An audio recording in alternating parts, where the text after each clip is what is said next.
Agora já estou mais tranquilo. Quero que a minha família fique sossegada, que eu estou bem.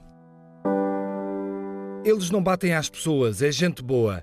Toda a gente aqui tem sido bem tratada. O que é preciso é que o nosso governo agora nos tire daqui o mais depressa possível. Foi um susto grande, mas agora estamos bem.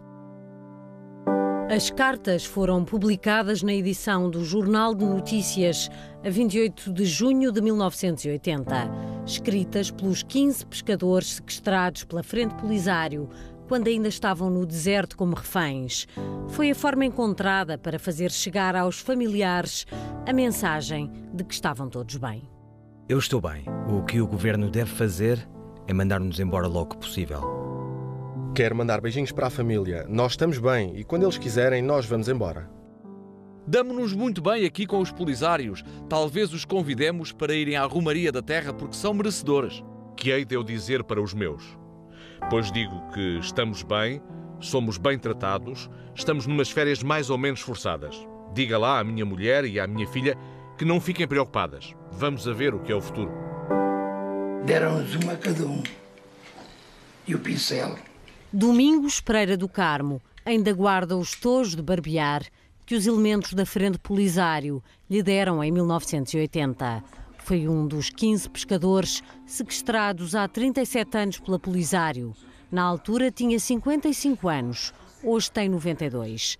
A aventura que viveu durante os 51 dias de cativeiro nunca lhe saiu da memória. E eles explicaram-vos logo qual era o objetivo? Serem reconhecidos. Por quem? Pelo mundo. Que língua é que eles falavam convosco? Mas falava espanhol, alguns. Tinha sempre aquele guarda. Quando é que a gente ia fugir? Para onde?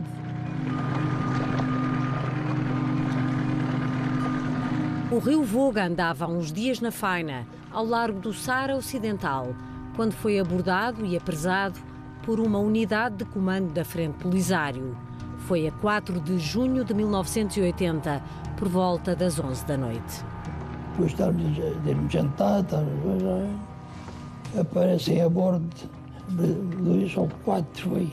Os 2 ficaram a bordo do barco dos pneumáticos e logo após ameaçando.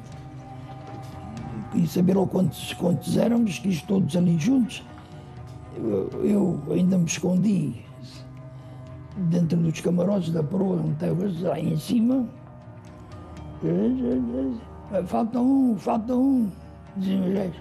Falta um. Lá vim para baixo, lá vim também me juntar. Depois foram para cima, levaram o barco e diziam ao mestre, está aquela luz.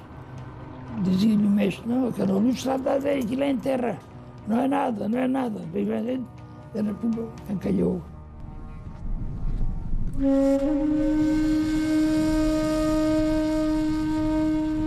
A notícia só chegou a Portugal no dia seguinte, através de um rádio amador, e era escassa a informação.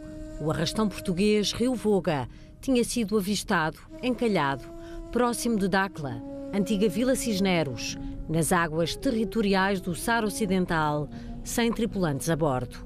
Ninguém sabia o que acontecera aos pescadores. Foram dias de angústia para os familiares. Foi tempo de chorar, andava feito a maluquei na rua.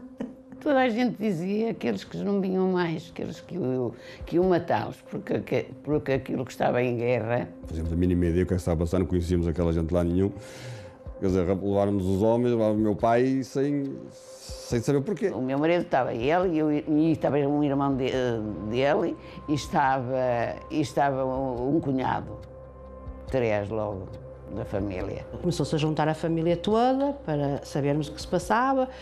Depois, claro, na altura era o Presidente da Câmara em quem a gente podia ir contatar. Tinha ainda pouca experiência na vida política e na vida autárquica, era Presidente da Câmara há pouco tempo, e caiu-me nas mãos esse processo, um processo dramático do ponto de vista humano, complexo, porque tinha implicações na política nacional, na política internacional, nas relações entre Estados. O Rio Voga tinha saído de Portugal, da Gafanha da Nazaré, em Aveiro, no dia 23 de maio, com uma tripulação de 15 homens experientes. O que é que pescavam lá? Lá Era todo, era grevinas, garopas, pargos, era muito rico em pesca.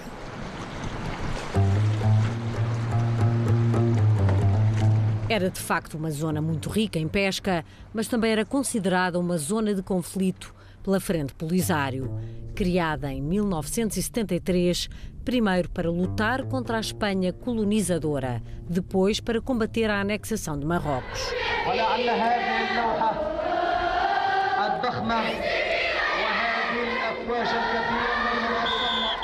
Em 1993, quando a Polisário assinalou 20 anos de existência, uma equipa da SIC esteve em Tindouf, a mesma zona onde os pescadores ficaram detidos. Nós tivemos uma experiência francamente complicada, porque nós cruzamos num dia 800 km no deserto. Isso foi atrás para nós, 24 horas, para eles deve ter sido terrível, porque o que nós vemos é areia. Não conseguimos vislumbrar mais nada senão areia. Eles tinham ainda uma prisão com 200 prisioneiros de guerra, quase todos marroquinos. Entre esse grupo de prisioneiros havia pescadores que ainda se lembravam da história e do grupo de pescadores portugueses. Portanto, digamos que eles foram contemporâneos nessa detenção no meio deste deserto. Aurélio Faria e Jorge Ramalho, a SIC, no deserto da causa Saharaui. O aprisionamento de barcos estrangeiros acontecia com frequência para atrair a atenção da comunicação social. Com barcos pneumáticos, aprisionavam os barcos, traziam os pescadores para a terra, para depois negociar a sua libertação, para daí tirar dividendos políticos óbvios. Em 1976, a República Árabe Saharaui Democrática, a RASD, proclamou a independência. Para Marrocos, a ex-colónia espanhola faz parte do seu território. O Sahara Ocidental tem duas grandes riquezas, uma em terra e outra no mar. Em terra são os fosfatos, e que servem para adubar as terras. É um material destinado a adubo, que é uma grande riqueza deles no seu solo e subsolo. E depois têm no mar a riqueza das pescas, do peixe, umas águas excepcionalmente ricas. De tal maneira que quando Marrocos anexa aquele território, negocia acordos de pesca que incluem aquelas águas. Águas perigosas para o grupo de pescadores portugueses, a maior parte de matosinhos, habituados à vida dura do mar, apanhados na rede de uma luta que desconheciam. Eram cidadãos que não tinham nada a ver com a luta de libertação do povo saharaui e que nem sequer estavam informados do que é que se passou, porque é que lhe fizeram isto. E eles não tinham culpa nenhuma, não eram políticos sequer, não é? Eram homens que estavam a trabalhar, mas que foram para umas águas que não podiam ir e pronto, foram apanhados. Estavam no local errado à hora errada. À hora errada. Depois de encalhado o rio Voga, os pescadores foram levados para o deserto, para um acampamento, junto à fronteira com a Argélia. Para além do calor, as condições não eram as melhores. De uns camarotes de luxo, uns barcos na terra com subterrâneos eram? Eram os esconderijos deles? Não, mas era com os tetos de tambor, de lata. A casa de banho era ampla, a grande casa de banho, era não sei quantos quilómetros do deserto.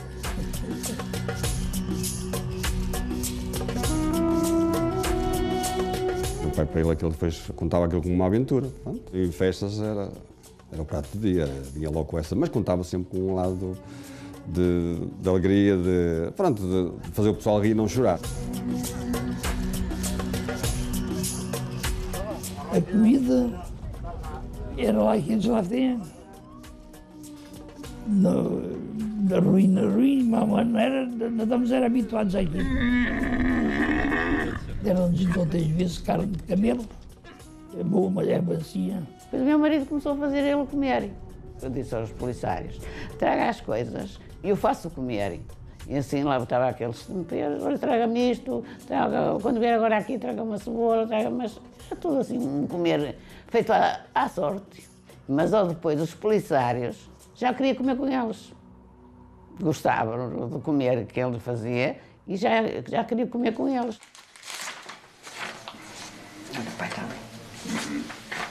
Em Portugal, as famílias desesperavam. Jorge e Manuela Moreira, filhos de Manuel Martins Moreira, um dos pescadores sequestrados, que era conhecido por Cambeche, recordam que nessa altura ninguém cruzou os braços. Fomos para Lisboa, fomos à Presidência da República, o Ramalhães na altura não nos pôde atender, atendeu-nos a esposa, muito simpática e que nos apoiava e que estavam a fazer tudo por tudo para nos ajudar. Ainda estivemos lá uma semana. No governo, a AD, a Aliança Democrática, passava por um momento de grande tensão diplomática. Na altura, Sá Carneiro era primeiro-ministro. Freitas do Amaral tinha a pasta dos negócios estrangeiros. Era preciso conseguir a libertação dos pescadores, sem melindrar Marrocos do rei Hassan II, com quem Portugal mantinha boas relações. 2 semanas depois dos pescadores terem sido feitos prisioneiros, a 19 de junho de 1980, uma delegação portuguesa partia para as áreas libertadas da República Árabe Saharaui Democrática, assim chamadas pela Frente Polisário, as zonas que controlava. Na comitiva seguiam o embaixador de Portugal em Argel, Menezes Cordeiro, Miguel Reis, jornalista, e Rui Ochoa, fotógrafo, ambos do Jornal de Notícias. Vocês só se lembram de nós em momentos destes. Esquecem-se que lutamos há muitos anos pela nossa independência. Estamos aqui há mais de 5, em guerra aberta contra os que ocupam a nossa terra. O que nos fizeram, e fizeram muito bem feito, foi quase forçar-nos a ver aquilo que era completamente desconhecido na Europa. Era uma guerra em que de um lado estavam guerrilheiros com Land Rovers e do outro lado havia um exército convencional. Forçaram-nos, entre aspas, digamos, a fazer, como o Miguel disse, um tour de alguns dias pelo deserto, de alguns sítios, digamos, que eram chave, eram acerca da luta deles, portanto, determinantes. Fizeram uma ação de propaganda enorme, demonstrando-nos de que eles tinham vida própria no deserto, que existia, que existia fisicamente, que não era um grupo de nómadas que andavam para aqui e para acolá. 15 dias depois do embaixador Menezes Cordeiro e restante comitiva ter chegado ao deserto, dá-se finalmente o encontro com os pescadores aprisionados.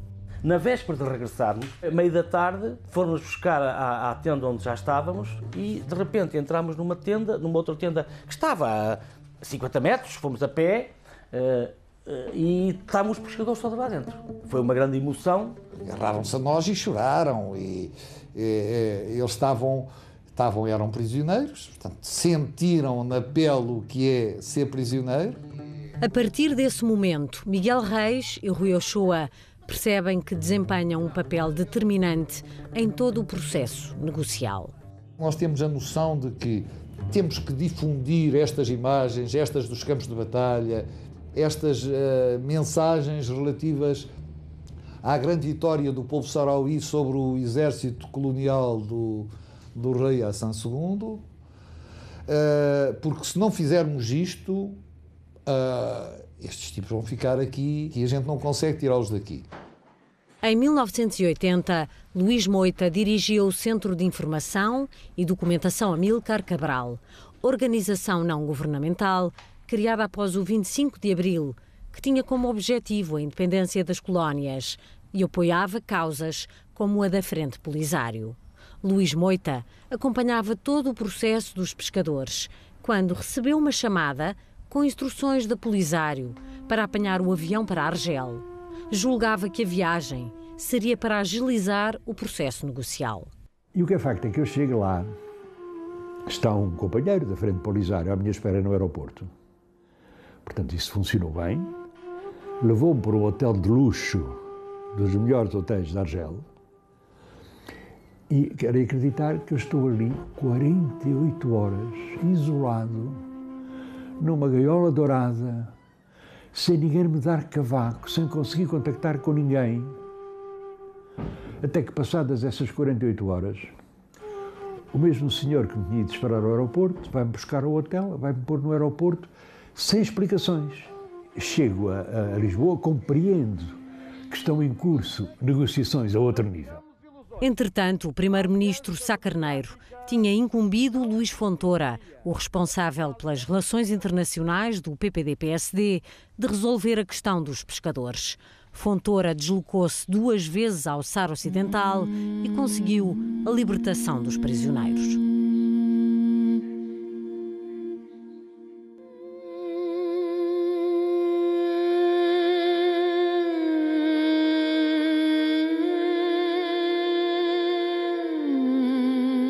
E foi atingido um outro objetivo importante, que foi o do reconhecimento da República Árabe Sauri Democrática, que foi feito pelo Dr. Luís Fontoura numa cerimónia nas áreas libertadas. Eu digo que isto aconteceu porque estive lá.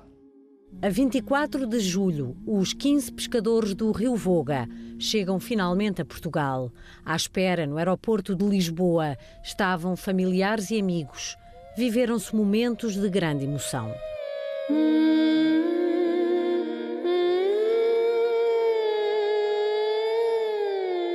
A chegada foi uma alegria. Sempre que voltava. Lembra-se dessa fotografia que aparece aí? Perfeitamente. Quando meu pai chegou, aquela emoção não se conseguia conter. Foi mesmo uma emoção muito grande. Ai, quando vi foi uma alegria. Foi aquela fotografia eu disse assim, ai meu homem, que eu jurei que nunca mais te via. O Manel Cambés. Eu conhecia muito bem o Manel. Era uma joia de um homem. Em Matosinhos, a história ainda é recordada por muitos e até já foi assunto para vários boletins do Núcleo de Amigos dos Pescadores, o NAPESMAT. Delfinora foi o autor dos artigos e foi também ele que ajudou na investigação do Perdidos e Achados. Comecei a pensar onde ia buscar elementos para fazer um trabalho daquele episódio, que foi um episódio que também na altura me marcou, em especial pelas questões políticas e pelo enredo que aquele meteu. Rui Ochoa é hoje fotógrafo do Presidente da República, Marcelo Rebelo de Sousa. Miguel Reis deixou o jornalismo há vários anos e voltou-se para a advocacia. Luís Moita é investigador e professor universitário e ainda apoia a causa da Frente Polisário. Domingos Pereira do Carmo vive em Olhão e é o único do grupo de pescadores que ainda está vivo. O Perdidos e Achados descobriu através de um familiar. Fiquei impressionado. A vida que ele levou em Angola, na pesca, depois com a independência e a descolonização, com a fuga para a Namíbia, depois com a travessia do Atlântico, levar o navio do patrão para o Rio de Janeiro, depois voltar com ele, depois pescar nos Açores, acabar com a Frente Polisário. É uma vida impressionante ligada ao mar.